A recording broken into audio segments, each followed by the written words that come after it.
Hello everyone, myself doctor Lakshmi Sharma. Welcome to my YouTube channel. हम में से बहुत सारे लोग ऐसे होते हैं जिनको हड्डी में मांसपेशियों में लगातार दर्द बना रहता है। या तो वो उस कंडीशन को अनदेखा करते हैं या उसके लिए अपने से कोई पेन किलर लेते रहते हैं जिससे कि वो दर्द सप्रेस हो जाए।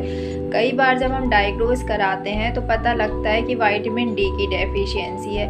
विटामिन डी की डेफिशिएंसी वर्ल्ड वाइड बहुत ज़्यादा कॉमन डेफिशिएंसी है। इससे बच्चों से लेकर बड़ों से लेकर बुजुर्ग लोगों को भी ये समस्या बहुत कॉमन है। इसमें फीमेल को स्पेशली ये प्रॉब्लम्स बहुत ज़्यादा होती है। विटामिन डी हमारी हड्डियों और दांतों के लिए बहुत ज़रूरी विटामिन होता है। बच्चों में विटामिन डी की कमी से रिकेट्स जैसी प्रॉब्लम आती है जिसमें कि हड्डियां सॉफ्ट होने लगती हैं, उनके पैरों की हड्डियां सॉफ्ट होने लगती हैं, पैर टेढ़े मेढ़े होने लगते हैं। इवन जो बच्चों में दूध के दांत होते हैं वो भी ख़राब होने लगते हैं, दांत भी टूट जाते हैं। इसके अलावा बड़ों में जनरली इसके कॉमन सिम्टम होते हैं उनके पैरों में दर्द होना, हड्डियों में, और स्पेशली हिप्स की बोन्स में, पेल्विस की बोन में ज़्यादा पेन होता है, कमर में दर्द बना रहता है। अगर इस तरह की प्रॉब्लम होती है तो ये अडल्ट्स में विटामिन डी के सिम्टम्स हो सकते हैं।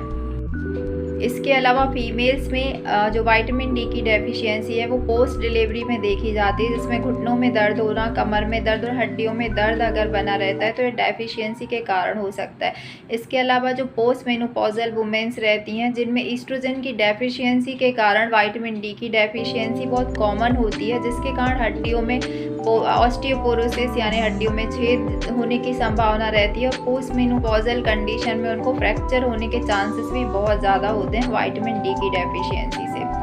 अब जानते हैं कि विटामिन डी की डेफिशिएंसी के क्या क्या कारण हो सकते हैं, किन कारणों से विटामिन डी की डेफिशिएंसी होती है। सबसे पहला, जो लोग धूप के कम कांटेक्ट में आते हैं, ज़्यादातर अपना समय कमरे में बिताते हैं, ऑफिस में बैठकर बिताते हैं, उन लोगों को विटामिन डी की डेफिशिएंसी अक्सर देखी जाती है।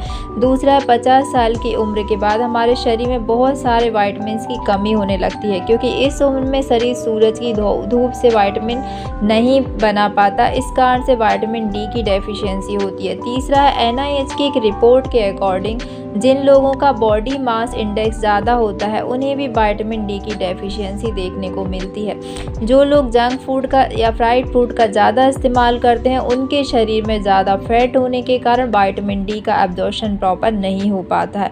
पाँचवा, जो लोग कोल्ड ड्रिंक्स का ज़्यादा इस्तेमाल करते हैं उनमें भी विटामिन डी की डेफिशिएंसी देखी जा सकती है क्योंकि कोल्ड ड्रिंक्स में चीनी की मिठास को कम करने के लिए फॉस्फोरिक एसिड मिलाया जाता है जो कि हड्डियों और दांतों को ख़राब करने का काम करता है।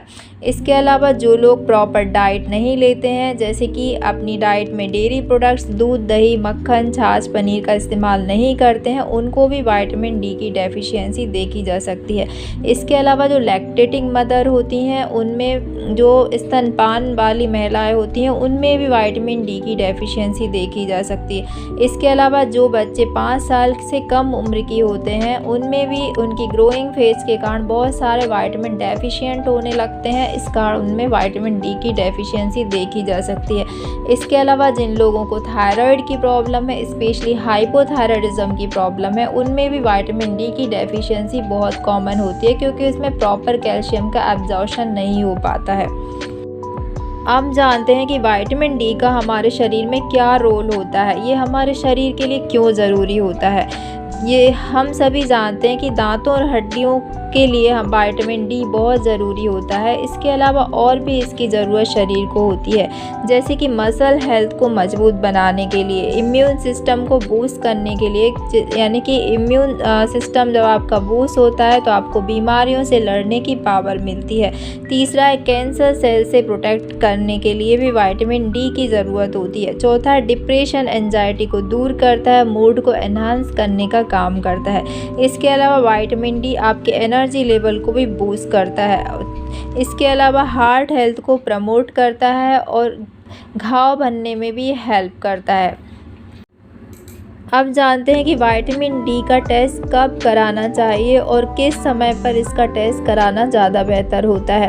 यदि आप विटामिन डी का टेस्ट कराना चाहते हैं तो इसके लिए सबसे बेहतर समय सर्दियों के एंड में होता है। जब सर्दियां ख़त्म होती हैं तो आपके शरीर में विटामिन डी का लेवल काफ़ी कम हो जाता है, तब इसका टेस्ट कराना ज़्यादा यूज़फुल होता है।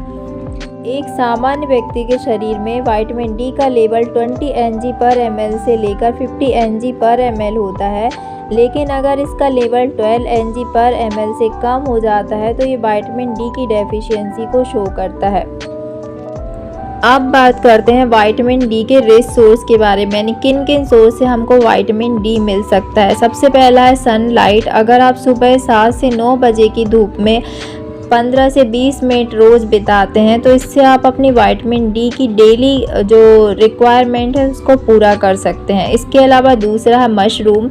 मशरूम भी एक रिचेस्ट सोर्स होता है विटामिन डी का। 100 ग्राम ऑफ मशरूम से 2300 IU विटामिन डी प्रोवाइड होता है। इसके अलावा आप दही का इस्तेमाल कर सकते हैं। दही कैल्शियम का भी एक अच्छा सोर्स है, विटामिन डी की कमी को पूरा करता है। इसके अलावा आप ओट्स का इस्तेमाल कर सकते हैं, ओट्स मिल्क का कर सकते हैं, जो कि विटामिन डी और फाइबर से रिच होते हैं। अगर आप नॉन वेज हैं तो आप एग योक का इस्तेमाल कर सकते हैं और फिश का भी इस्तेमाल कर सकते हैं। इसके अलावा आप और भी डेयरी प्रोडक्ट्स का यूज़ कर सकते हैं, जैसे cow milk, paneer, cheese, tofu, soya milk, almond milk. ये सभी विटामिन डी के बहुत अच्छे सोर्स होते हैं। दोस्तों, मुझे उम्मीद है कि ये वीडियो आपको ज़रूर पसंद आया होगा और इससे आपने कुछ ना कुछ ज़रूर सीखा होगा। इसी तरह के और अपडेट्स के लिए मुझे लाइक सब्सक्राइब करना ना भूलें। मिलते हैं नेक्स्ट वीडियो में, तब तक के लिए bye bye. Thanks for watching.